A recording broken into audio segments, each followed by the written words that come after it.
When Kanye West enters your life, you may think that everything's a go, but you later find out that he's nothing more than a whole hoe. Let's discuss.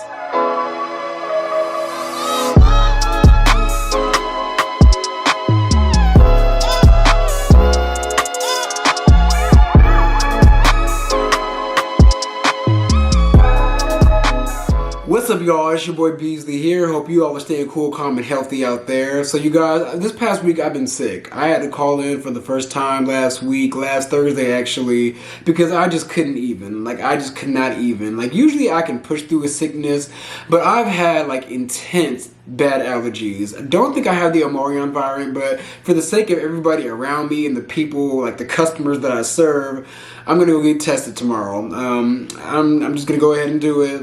It's something that needs to be done because I don't deserve to spread whatever the hell I have to other people. But it is what it is, y'all. We're going to work through this, and I'm going to try to get some more videos to you. I promise and hope that I can be more consistent next year. You know what? I will be more consistent next year because this channel is going to be great. But one person that I want to talk about today that is a great individual, but also a terrible human being at the same time, is a man by the name of Kanye West. Now, y'all, I got to say, Kanye West is crazy. Kanye West is, at times, a musical genius. Is he a musical genius? Well, whatever. The man became a billionaire. Now, in my opinion, you can't become a billionaire without exploiting other people.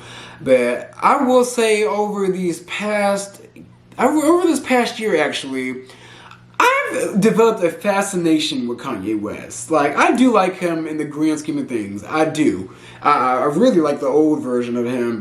This new clone I'm a fan of as well, because he is able to just mind control, manipulate everybody, and take their money at the same time. I don't know what it is or what he does. I don't know the voodoo that he do, but he does it right, y'all. It's like je ne sais quoi. It's mixed in with some type of Illuminati jizz. I don't know what it is, but Kanye West is the Joker of the industry, y'all. That's what he is. He's the Joker of the entertainment industry, and he is able to manipulate people, high value standing people like other celebrities, and make them bend to his will and give them their money and their support and backing. Now, y'all, at this point, I do Kanye quarterly updates.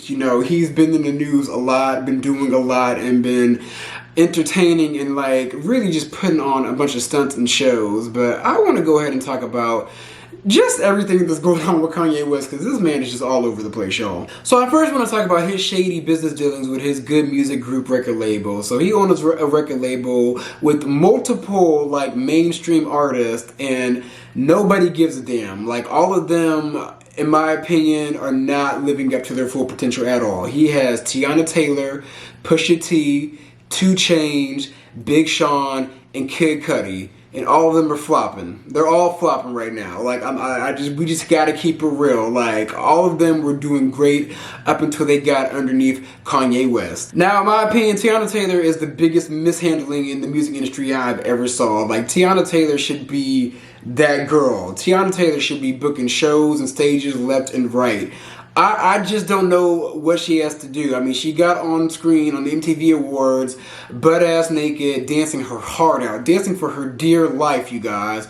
And then after that, people just booked her to dance. They just booked her at fashion shows to walk and dance. They never invited her to perform her music, none of that. She had a great album, I think when she first got on Good Music, or it was either right before she got on Good Music. I forgot the name of it, but that song maybe was a big hit, and I just feel like it was never capitalized on. Teyana Taylor, I can go on a long rant about how she should be, very high standing in the industry, and she's just not. The girls just use her as a stage prop, or they use her to do choreography for them. That's pretty much all that Teyana Taylor is used for in the industry, and it's completely sad. In terms of her, Kanye West completely botched the rollout of her album. It was just completely botched. I think a few songs were left off of it.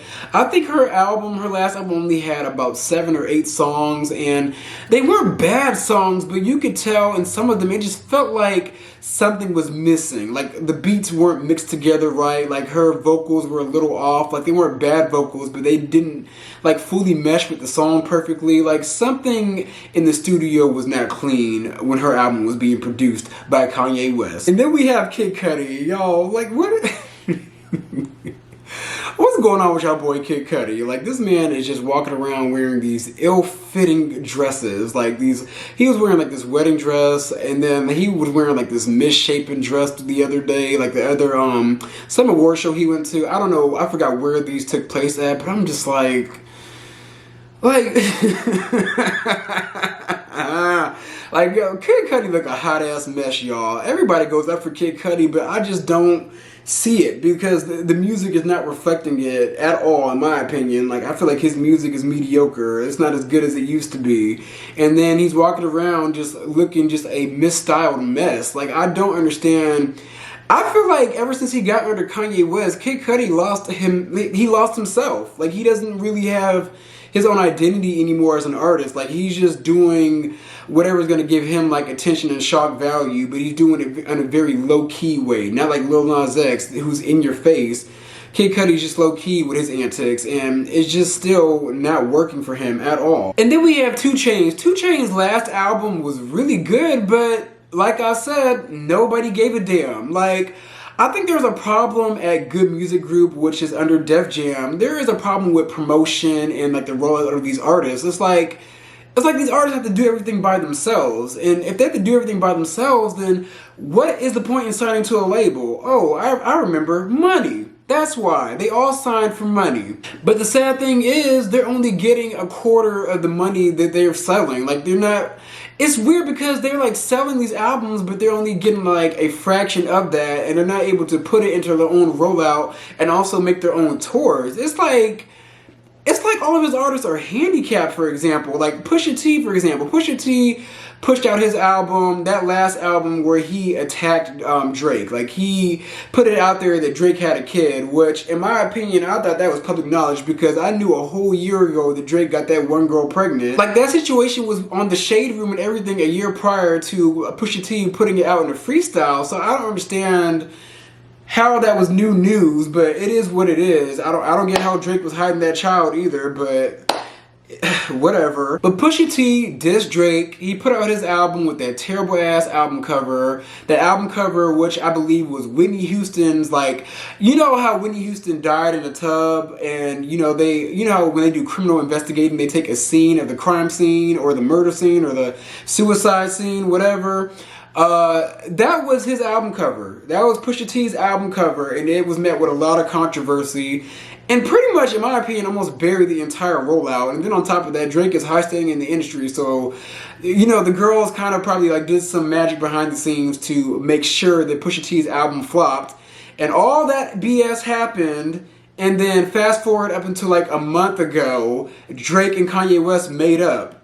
So it's just like Pusha T went at Drake hard, and then bam, them two are back friends. Like, and on top of that, Kanye is your boss. So, in a roundabout way, Drake still sons you on top of that. Like, that's pretty much sad to me. And then when Pusha T toured with that album, y'all, somebody was definitely sabotaging him behind the scenes. I'll never forget that I went to Afropunk in Atlanta. I think it was 2019. We went out there and Pusha T was one of like the biggest headliners there. Every time he would perform a song, the song would cut off. Like, he would perform one song and it would cut off. Perform another song, cut off. And it got to a point where he couldn't even get through one whole entire song. He threw his mic down and walked up the stage and did not come back out, y'all. He was just like, F it. And I couldn't even blame him. Like, he was looking at the DJ really crazy. Like, somebody got cussed out that night, but Pusha T was not playing. Like, he legit left the whole entire scene, y'all. And then we get into Big Sean. So Big Sean sat down on Nori's podcast, or Nori. Is it Nor or Nori? If you guys don't know who Nor is, he was a rapper from back in the day. He had that big hit saying, "Homeboy, I came to party. Your girl was looking at me. she's an Aguila, no, I'm not hacking her, but you, blah, blah, blah. I forgot the lyrics, but that was his song back in the day. And he sat down, and Big Sean said that Kanye West owed him over $6 million, y'all. Now, I gotta say, listening to the interview, Big Sean, Big Sean, you didn't have your ducks in a row, and it's a repeated cycle in this industry of time and time again, somebody is getting scammed in these contracts, y'all. Like, I must say, like, there's money to be made in music, but yet there's no money to be made in music because it's just like everybody takes a pot out of it before you get the whole entire licking. Like, it's just like, ugh. Nora literally asked him on the contract, now, does Kanye West, is his name on the contract, him and Good Music? Or is it Good Music, the conglomerate, Def Jam, everybody else on the contract? And Big Sean sat there and was literally like, it's everybody. And I'm just like, Big Sean, bro. You didn't read your contract. And he even said that his manager told him it was one of the worst contracts that he had ever seen. But, you know, he still went ahead and signed it. And you know why he signed it? Because these people need money. These artists need money. They're in an industry where there's no health insurance. So they need money when it's right then and there because they don't know where their next dollar is going to come from. Like, you guys may think that these rappers and these singers and models and all that are, like, very, like, oh, I'm that bitch, I'm rich, I'm that girl, I'm making money. Making money! No. I mean, hey, when they have other, like, business investments and endorsements and all that, they're making money, yes, but strictly off their music, not really. And you know, the crazy thing is, y'all, I personally think, now this is just what I see, this isn't like a fact, but 9 times out of 10, my opinions become a fact. I think that the music industry is like a big MLM, you know, a multi-level marketing scheme, you know, like Amway and Forex, you know, everybody that joined Forex last year, that's just an MLM scheme. But I think it's a scheme because, you know, you have these artists that enter in these bad contracts, and, you know, they get bigger and bigger and bigger, but the way for them to make money, they sign other artists, you know, their downline, into bad contracts and make money off of them and all the music that they make. And then it continues to be a repeated cycle and a repeated cycle until the upline, the person at the very top, becomes a billionaire, a la Kanye West. I then want to talk about how Kanye West is a shitty friend. Now, if you guys don't know who Virgil Abloh is, he was the creative director over Louis Vuitton, the first ever black male creative director. And you know, I had my gripes about him in the past because, you know, you're the first black man in this position, yet when you look at his design team, he had nothing but white people on his team. Like, I understand you can't fire everybody, but you could put at least 1 or 2 people of color in there, but I digress. The man is passed, rest in peace. And I will say that he used to work under Kanye West back in the day, and they were good friends at that time too. But Kanye West was always jealous of him. He was always jealous because before Kanye like really started making Yeezys and all that, he was kind of blacklisted from the fashion. No, he was blacklisted from the fashion industry. Nobody wanted to work with him, including LVMH. And Virgil Abloh was the one black person, the first black person to get up in that seat.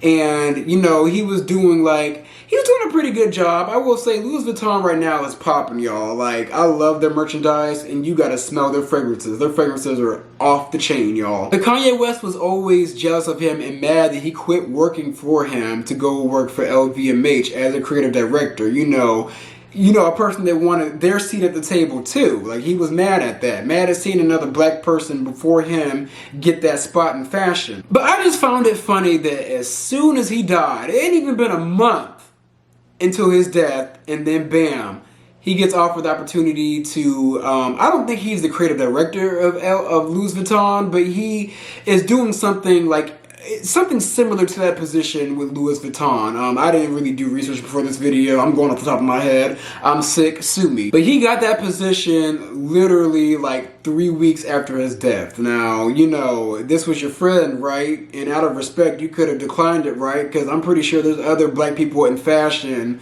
that would do better in that position and actually probably get some black people in there. But it is what it is. Kanye West, you know, Say what you want about him, the man does know fashion. Like, I gotta give it to him. When he first started his stint in fashion, I thought he was on some bullshit. And in my opinion, he does be putting out some bullshit, but everybody wears his bullshit, so his bullshit works. And lastly, I want to talk about how he ruined his relationship with Kim Kardashian. Now, I will say what you want about Kim Kardashian. I understand, like, all her problematic things that she has done in the past, the way she acts and the antics that she puts out and the blackfishing, all that. But I do like Kim Kardashian. She is the Harley Quinn to his Joker. Like, that's what those two are. They are the Harley Quinn and Joker of the entertainment industry. But I have to give it to Kim. She held him down. She held him down through thick and thin, through highs and severe lows. And I think what really did it in for Kim was when he put it out to the world that she was going to have an abortion with their first baby, Northwest.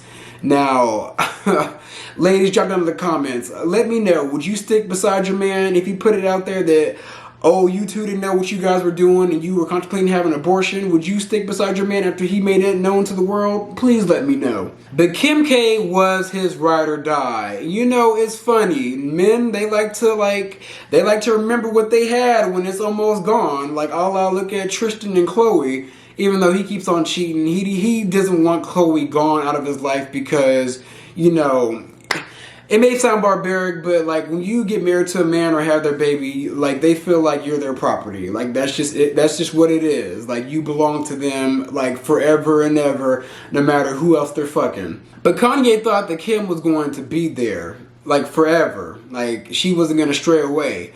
But I think I find it funny that when she started stepping out with other men, a la Pete Davidson, which, y'all, what did the girl see in Pete Davidson?